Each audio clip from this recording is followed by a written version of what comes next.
All right, everybody. Let's get started. Didn't do a video last week because I was busy. That's right. I was working the first half of the week, and then the second half of the week, I was in Missouri. Pastor Jared Sparks, you may know him from Gab. He does the Shepherd's Crook. Is it a podcast? I'm not sure. It might just be an organization, but he solid dude, solid brother. He's on Gab. He tried to come to Twitter a few months back, and he just could not last here at all. He just did not like it, and I don't blame him. So there you go. But in any case, he does this. It's sort of like a men's retreat, but he doesn't call it a retreat, which I appreciate because I've always thought that was a little weird. He calls it a men's intensive, and it was in Eminence, Missouri. And it was awesome. I mean, this is the kind of thing. It's like a conference for people who don't want to go to conferences. You know what I mean? And he invited me to speak very graciously last year. I said yes, of course, as long as there's fishing, which there was. And it was awesome. You know, we had some good sessions. Matt Reynolds, the CEO of Barbell Logic, was there as well.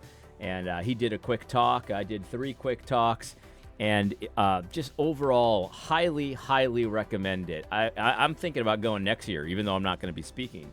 I'm thinking about taking my son, my 9-year-old. He'll be 10 then, to this thing. It was just fantastic. I mean, a lot of time spent just in nature and just doing things, right? And it was funny because, like, he actually, one of the things he said in the beginning was that he started doing these intensives because he wanted to create an event, like a conference type event, that he would want to go to. And he was definitely throwing shade at sort of like the normal conference things, which I appreciate because I go to those kinds of conferences, but not really my cup of tea in general. But he said, I wanted to create one where, you know, I would be interested in going. And it was great. I mean, it was like there was a Strongman competition, and the kids had their own little division where they were, you know, doing the Strongman stuff, and the adults had their division. I did not participate because I have an issue with this tendon right here, which was awesome because there was a bunch of like strength coach types there. I said Matt Reynolds was there. He had a few of his guys there as well. And it was amazing. Like, one of the guys grabbed my arm and he pushed down. He's like, "Where is it? Where is it?" And I told him, "Well, it's right there. It's right there." Then he had me like squeeze my hand, and it was hurting a little bit. And then he had me open it kind of just slowly, and it definitely kind of relieved a lot of the pressure that was there. And my arm, it's still not perfect, but it's a lot better than it was when I walked in. And he told me some exercises to do to sort of help the tendon there, which I didn't know, but apparently the whole thing comes all the way up. I don't know. Lots of crazy stuff. There was a lot of advice given. But in any case, that was awesome. And then there were these things. I didn't even know what this was when I first started. He said, "We're going to do 2 floats. You want to go on these floats, these float trips?" And I don't know what the heck he was talking about. But it sounded like it was interesting. You know, there'd be fishing and stuff like that. So I assumed kind of what it was. But apparently everyone is just doing floats out there. And all my life, I didn't know what a float was. I wasn't doing any floats. But people are doing these floats, and it's just amazing. Basically, this bus takes you like 20 miles upriver, drops you off with a canoe, and then you float back. And this river was fantastic. It was just like pristine, you know, looking down into the water, and it looks like a Bass Pro Shops aquarium. Like, it's idyllic. Like, there's rocks. It's just amazing, crystal clear water, all of that kind of stuff. And we were fishing off the canoes. I didn't do that well. I caught 2 fish the first day, 2 fish the second day. One of the brothers there, man, he caught 20 the first day, and he was just trolling behind the boat and you know, the entire float. But it was just fantastic. And one of the things that Jared had said in the beginning, he said, you know, I wanted to create an event where maybe you could possibly die. And he meant it as a joke, but the first float, man, there was a situation there. And I got to say, I think I went to my first White Boy Summer event. You know, I've always said, I don't really know what this White Boy Summer stuff is. It sounds kind of weird to me. I don't know. It sounds a little scary. But this was like White Boy Summer, I'm telling you. We're on this float, and there was an older gentleman, a solid dude, just one of these, like, he does like abortion ministry and like sidewalk counseling, stuff like that. Just a solid brother, but he's an older gentleman, and he had a rough time. I mean, him and his partner, they tipped their canoe, I don't know, 4, 5, 6 times. And in the second half, me and my partner, we were pretty decently strong at the canoe. We didn't flip at all. But we hung back to kind of make sure that they were all right. And but at one point we got a little further. And so we both look back. We're saying, all right, do you see him? Do you see him? And we saw one of the guys. We only saw one of them, and he was in the water, and it looked like he was kind of trying to get the canoe out from under a tree or something, whatever. And we didn't see the other guy. So we were in a section where it was difficult to get back upstream. So we're trying to get back upstream. Luckily, there's this white family, kind of a redneck family that was right there. And there was miles and miles that we didn't see anyone. But at this moment, providentially, there was this whole family, a bunch of young guys and a couple older guys, and their girlfriends, whatever. And they had just fallen in the water themselves because this part was a little treacherous. And one of their kayaks was upstream, and they saw us turn around, and they thought we were trying to help them. They're like, no, we're okay. And we're all of a sudden pointing, and they turn around, and then we see them all run. And so we're like, oh, no, man, like, this is not good. That old guy is in trouble. So we're getting upstream, but luckily they're already up there. And we finally, we get as far as we can. We park the boat on the side of the river, and we run up there, and they're trying to get this guy, and he's like shaking. He had fallen a number of times, and he was getting a little disoriented about this all. And it looked like he was going to go hypothermic for a bit. He was shaking. And like I said, this was like a treacherous part of the river. Luckily, we could stand. Like, we didn't have to swim it. But it was powerful, so the guy wasn't going to get across. This white family, look, you meet a white family in the middle of the woods. Psh, Puerto Ricans like me don't know what's going to happen. But they were so helpful. So they all, like, the younger guys, five of them, a couple girls, they basically carried this guy across this raging river, and we set him down. And then I guess their father or something came, and he's walking with him. He's trying to figure out if he's going into shock, if he's got heart issues, whatever. We ended up having to call 911, which we did. He seemed like he was okay, but we didn't want to take any chances. But we called 911. It took forever because we're in the middle of nowhere. And so the park rangers had to come. Eventually, a boat that was designed to go up this like shallow river came and took him away. And he was all right. He joined us later that night. But providentially, there was always someone there to help, which was awesome. If that family was not there at that moment, I don't know that the three of us could have figured that out, because there was his partner and then the two of us.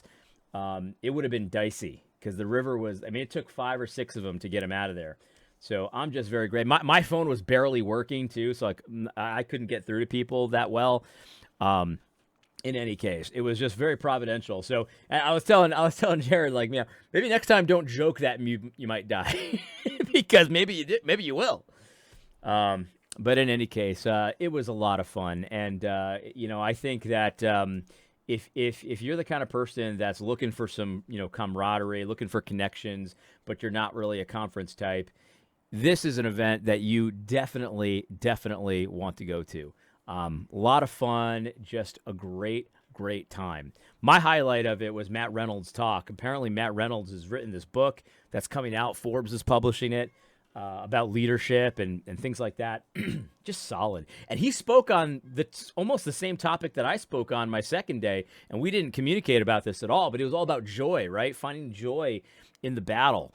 And it was just absolutely fantastic. Highly recommend the Shepherd's Crook Men's Intensive. Definitely do it. But yeah, like White Boy Summer, man. This is what White Boy Summer's all about. A bunch of white people just going out there floating. Who knew? White people have been floating all these years, and I didn't even know about it. Absolutely fantastic. The second day of floating was a lot easier than the first day. The first day definitely had some dicey moments for sure. A lot of down trees and just obstacles and stuff like that. There were a couple times where we thought we were going to tip, but we never did, so that was good. But, and then the last day I was at a hotel, and I figured I could easily get a ride to the airport, no problem. It was like 3 miles away. But I asked the front desk, what's the best way to get to the airport? I said, there's taxi services, whatever. So I call these taxi services the day of, and nobody picks up their phone. This is in Illinois, Marion, Illinois. No taxi company works I guess ever. And then I tried to get an Uber. There was no Uber, so I figured, okay, I'll just walk it. And it was weird because I had messed up the timing of the flight. I thought it was earlier, which I think it was earlier, but then they changed it kind of like last minute. So anyway, it's like the middle of the day, It's like, high noon kind of thing. And so I said, I guess I'll walk it. I can do it. I've got the endurance to do this, no issue. So I got my backpack on, got my my roller, kind of thing, and so I'm walking it, and I'm making some good time, and I feel great. Like I don't feel overly hot. It's like 90 degrees, but I got my shorts on, everything. I'm feeling good. I've got water. I've got electrolytes. I feel great, and I get like 3/4 of the way, maybe a little less than 3/4 of the way, and all of a sudden, I start to feel like dizzy, a little dizzy, out of nowhere. Like it didn't progress. It just like out of nowhere. And I'm like, oh no, I'm going to pass out. I'm not going to make it. And I'm thinking like, am I having a stroke? Like what's going on? And so I find a tree. Like there's like no trees in this town either. There's just like no shade whatsoever. So I find a tree. I sit down under it. I start to feel a little better. And I'm thinking to myself, man, I know I can make it. I'm so close. I can make it. And then something tells me, do not walk anymore. Do not walk anymore. And so I called Jared. It was like just after church had let out, I think. And I said, hey, man, I hate to do this to you. Can you come pick me up? And he goes, where are you? And I'm like, I'm at Subaru dealership, whatever. He goes, oh, man, you're almost there. He goes, I go, yeah, I appreciate it. Like, but can you please pick me up? He's like, yeah, sure. No problem. I'll be there in 10 minutes. So he comes and drives me the rest of the way, and I'm fine the rest of the day. But I'm looking up, like, symptoms of, like, stroke, heat stroke, stuff like that. And I was definitely experiencing some of the heat exhaustion symptoms. Not quite to the stroke level, but along those lines. And so I'm glad I stopped. I'm definitely glad I stopped. And there's, like, nobody around. That's the other thing about Marion. Like, hardly anyone's around. So, like, if I did pass out in this Subaru dealership, nobody would have found me. You know what I mean? So so Jared Sparks, go to this conference. You might die. That's how I'm gonna sell this. The Shepherd's Crook men's intensive. You might die. We had a great time, man. A lot of just solid brothers. Here's a funny one. He was telling me about this guy at his church who's ethnically a Jew, and he's a solid dude. He's a great guy. I got to meet him, whatever. And he goes. He goes, yeah, he's in charge of our finance. And I thought he must be telling a joke. But he wasn't. He really is in charge of the finance. Oh, man. Lots of jokes like that. Oh, man. Good stuff. But, I guess that's all I have for today. I'm just kind of easing back into the video process. Oh, I've got a read on who the next speaker is going to be at the next Shepherd's Crook Intensive. This is like a Shepherd's Crook Men's Intensive commercial today. I cannot recommend this thing enough. It was a beautiful location. Just everything about it was fantastic. Absolutely fantastic. But I know who he's thinking of for the next speaker of this conference, and I got to tell you, it's a big win if he says yes, because I think he's going to, and it's going to be an amazing time. So yeah, if this is what White Boy Summer's all about, like grilling burgers, just floating, like again, like who knew? You just float. You just go out there and float for 20 miles.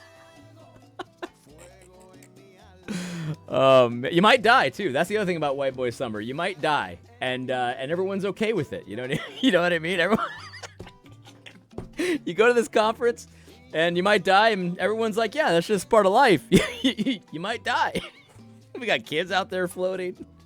The kids did a great job too. Like the youngest is probably a 9-year-old, but some teenagers there, and they were like floating on their own, and they were like jumping from canoe to canoe, like they didn't care. Oh, there's another part where there's the river meets another river, which is coming from an underwater spring. And he's like, look, it's your first time, it's a rite of passage, you got to jump into that spring water because it's freezing and you have to do it. And I was like, well, you don't even have to threaten me. I was going to do it anyway because I want to see what it's all about. So it's amazing. Like the two rivers meet and you're walking along the river and it's like, oh, this is not that cold. And then all of a sudden, it's like there's a wall right there. You step into this freezing cold, but it's like the same water. It's like an invisible wall, and it's like this freezing cold water. And I'm like, oh, this isn't so bad. So I throw myself in, and it is so, like, once you get into your neck of this water, I got up, and I was like, woo, and I couldn't even talk. I couldn't even say anything. It was so cold. It was just amazing. A good time. Then I came back into the warm water, and it felt like a bath. Oh, man, that was good. I don't know what else to say about it, but highly recommend. I highly recommend. While I was there, the Rangers, they made it to the Eastern Conference Championship. I did not watch the game, and I'm lucky I didn't because I'm usually a bit of a jinx when it comes to this kind of stuff. But all good stuff all around. Good stuff all around. Looking for. Let me know what you want me to do for videos this week. I'm thinking about finishing up the Sean DeMars, Doug Wilson interview. There's a lot of other things to talk about. You know, Michael O'Fallon's out there running his mouth like always. Lots of good stuff out there. Lots of good stuff. In any case, I hope you found this video helpful. God bless.